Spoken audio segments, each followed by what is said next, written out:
Alright, so we had some questions this morning about, are we moving to Frisco and everything, and I got with these two guys to kind of clear the air on that. So I have a list of your questions that you guys brought to me this morning. Some of them, I actually called you guys and asked you for them, so we're gonna get the answers, like, right now. First question. Are you actually moving to Frisco? Yes, we're moving to Frisco. Not immediately. I think that's a big concern, is that we're making this announcement and it's going to be a week and everything. Week 41, you probably have no idea what the Amazon calendar is, but that's First week of October. yeah, first week of October. That's the plan. That was finalized how long ago? A week, About a week ago.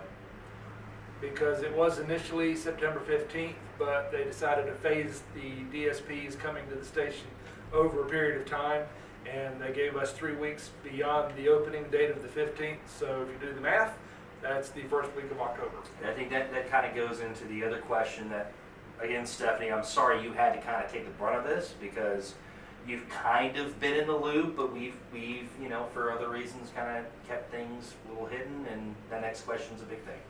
Okay. So last night they all heard from the yard marshals.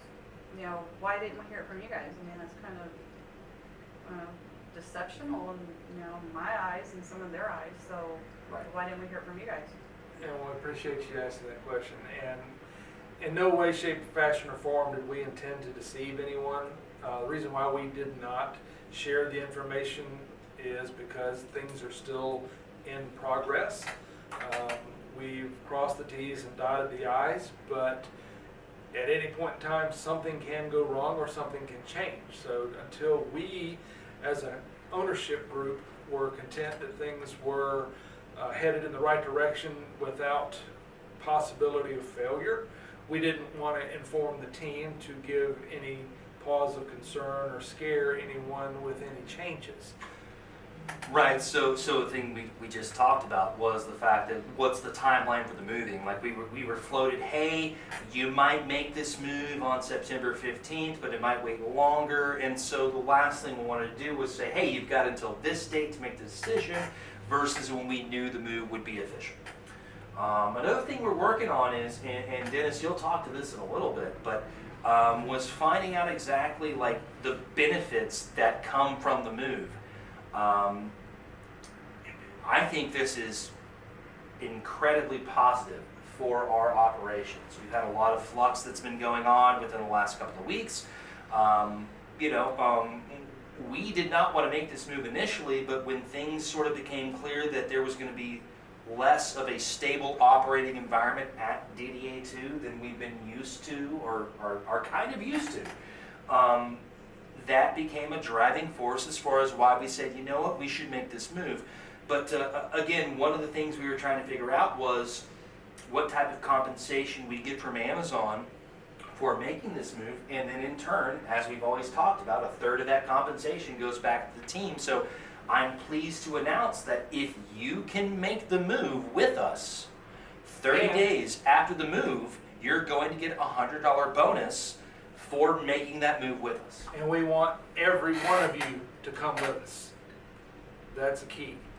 So if you feel like this is a change that you're happy to make, we want you to come with us.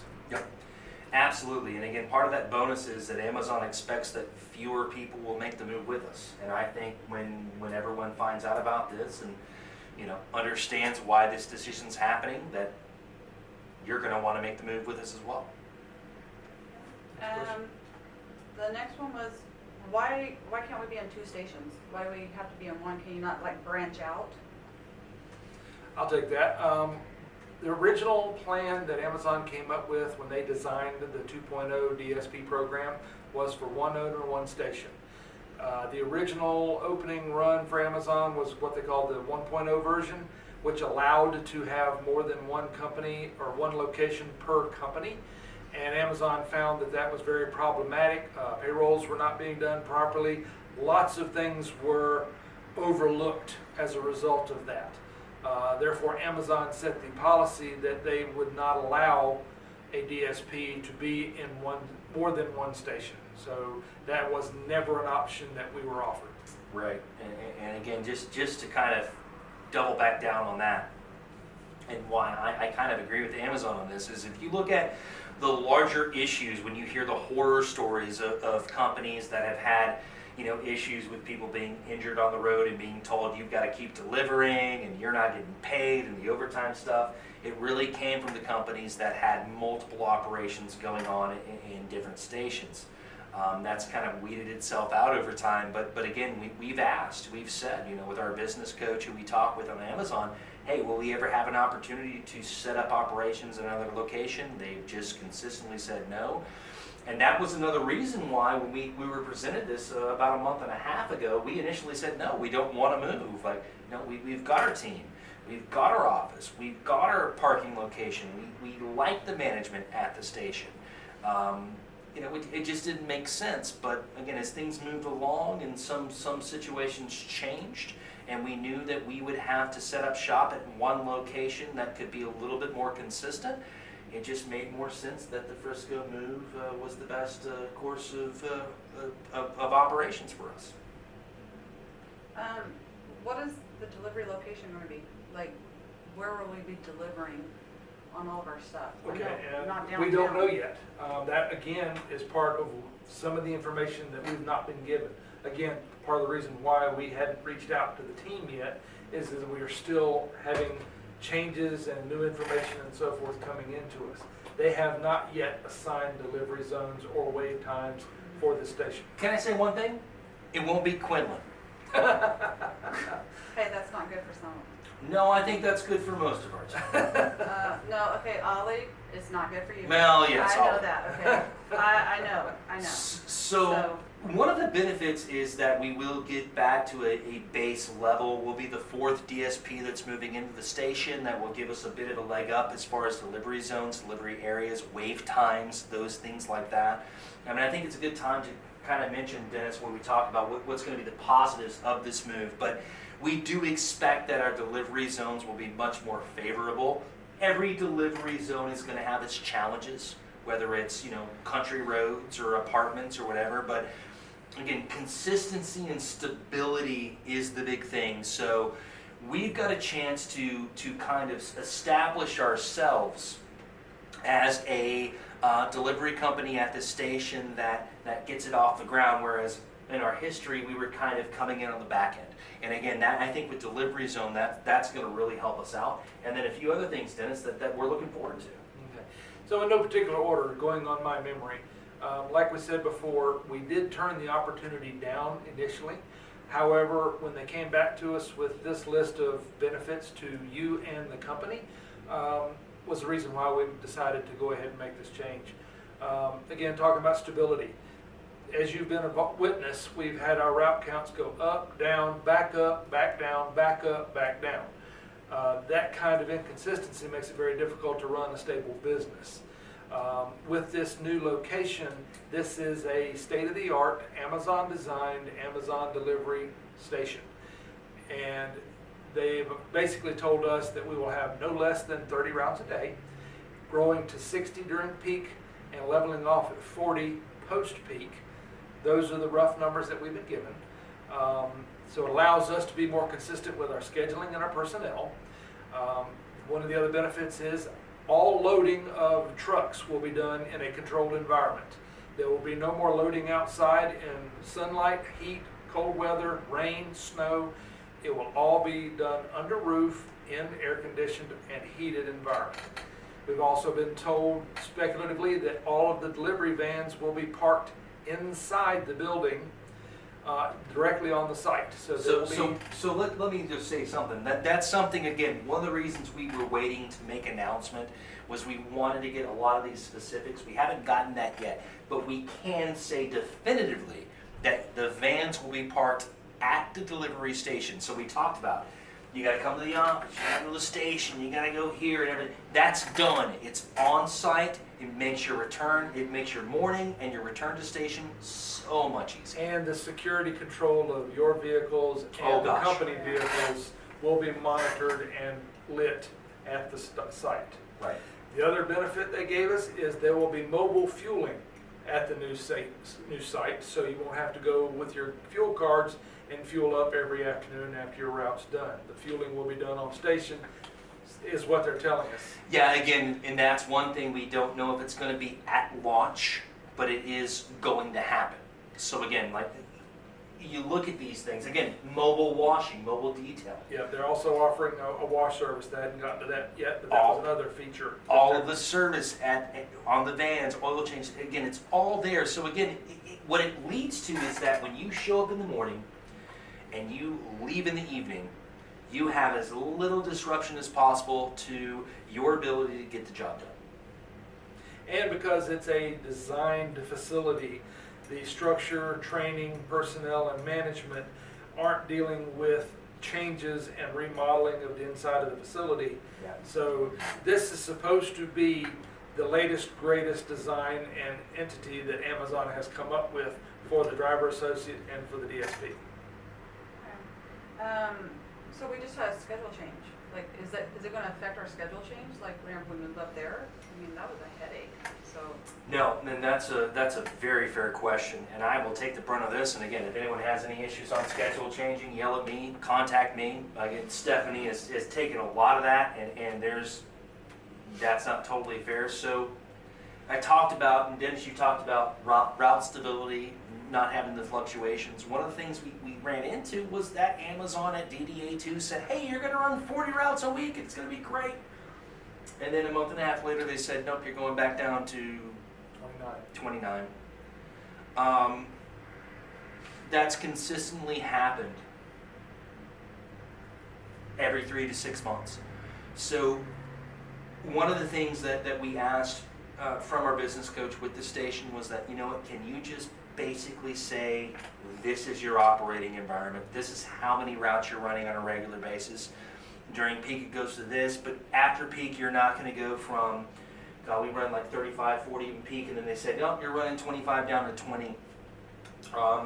And we were as close to as the guarantee could be made, said no, 30 is your baseline. So with that, we have scheduling stability. Again, we're still going to work on the shift bid process. We're still going to work from here, and again, as that plays out, again, I think that's gonna be, you know, much more of a benefit to the team than now it's looked, as far as, again, the fact that we had to make all these reductions and people came in and it's such a negative. Again, moving forward, I think it's going to be a positive. But yeah, that was a huge thing, was that, and no fault to the station, DDA2, those managers are doing their best, but they're under some just really crazy restrictions that cause them to put pressure on us, that causes us as an ownership group to put pressure on you. And so again, a big part of this move was the fact that let's get to a stable, consistent environment that allows us to operate 361 days a year as consistently as we possibly can.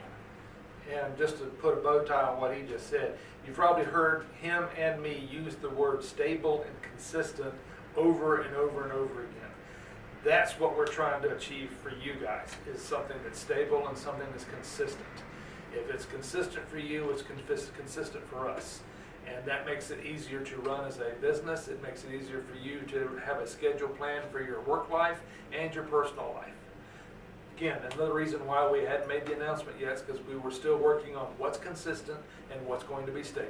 And let me make another thing. Again, we didn't want to make an announcement before we knew when we were going to move in the situations, because you've got to make a decision as an individual if you can make the move with us. Yeah, and that's kind of what I was going to ask next. What happens if they don't move? Like, there are some associates that their cars, you know, they just physically can't drive that far, because a lot of our people live over in Mesquite. So, you know, if they can't make that move, then, I mean, what are you guys going to try to help them do? So, if you're unable to make the move with us, we are going to work with you and the existing, if you choose to want to continue to be a driver associate for Amazon, we will communicate your record and your desire with the remaining DSPs here at DDA2, and we will give you the recommendation to those delivery associates or to those owners and help you find a new position within the DDA2 family. So yeah, we consistently have conversations with owners across the network. And so you have obviously DDA 2, we have DDA 8, which is a little bit more locally. Yeah. There is a station in Forney that will be opening up. And so, you know, as we move forward, again, we didn't want to just make a decision that said, we're moving in 2 weeks and good luck. That's not the case. So again, as we committed to earlier in this video, if you make the move with us, you stay with us at Frisco for 30 days, there's a $100 bonus that's attached to that. If you can't, we're going to be working with the station, with the DSPs at the station, with the DSPs at DDA 8, with the new Forney station, to try and make sure that if you're staying in the area, there's a position for you.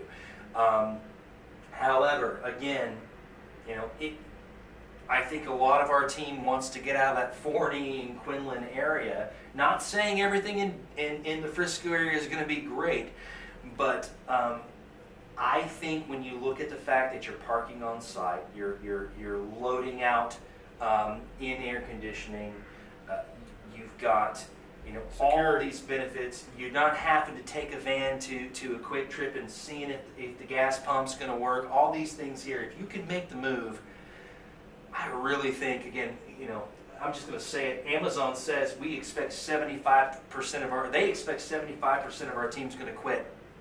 I don't think so. I don't either. We want every one of you, and again, if you can make the move, it'll be worth your while. And I think looking at everything, it's going to be a good thing for everyone involved. And it is our hope and desire that every single one of you wants to make this move with us. Well, that was all the questions that I had. So I just say to you guys, if you have any questions for them, direct message them. You know that, you know, I'm a beast all over these guys, so if you don't want to reach out to them, you can reach out to me, and I'll beast all over them for you. So, And she will. Just, just trying to get some answers to this little situation that kind of went on last night, so hopefully that helps you guys out a little bit. Yeah, and one thing I'll add, again, you haven't seen a lot of me for the last 3-4 months. You know, some stuff going on with my wife and a back surgery and everything. That's worked itself out and everything. So I will be at the office, moored off site. Again, you can reach out to me on Slack. You know, you can reach out to this man. You've seen him all the time getting vans fixed. Again, we are here to answer your questions. Don't hesitate. We're here for you. Thank you. Kick ass, take names. That's it. KATM. Stay safe. Thank you for all you do. Later.